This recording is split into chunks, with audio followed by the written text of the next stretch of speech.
বড়িগুলো ভেজে নিচ্ছি, একটু লাল করেই ভেজে নেব।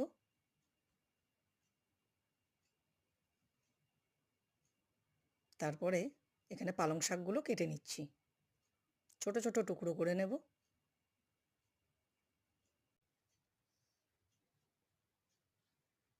কড়াইয়ের তেলটা গরম হয়ে গেছে, এবারে পাঁচফোড়ন দিয়ে দিলাম, কয়েকটা তেজপাতা দিয়ে দিলাম, কয়েকটা কাঁচা লঙ্কা ওর মধ্যে দিয়ে দিলাম। এর মধ্যে আগে থেকে কেটে রাখা সবজিগুলো দিয়ে দিলাম। আলু, মটর ও গাজর এই 3 ধরনের সবজি আমি এতে দিয়েছি। এবারে নাড়াচাড়া করে নিচ্ছি, একটু ভালো করে ভেজে নেব।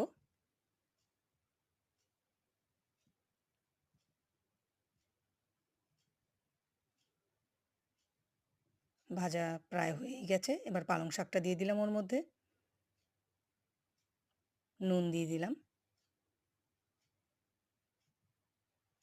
দিয়ে আবার একটু নাড়াচাড়া করে নেব।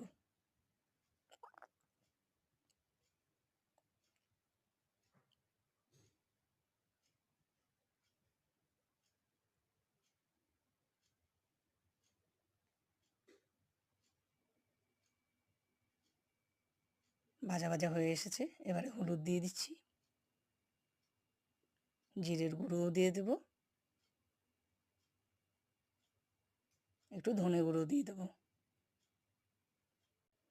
পালংয়ের উপকারিতা অনেক।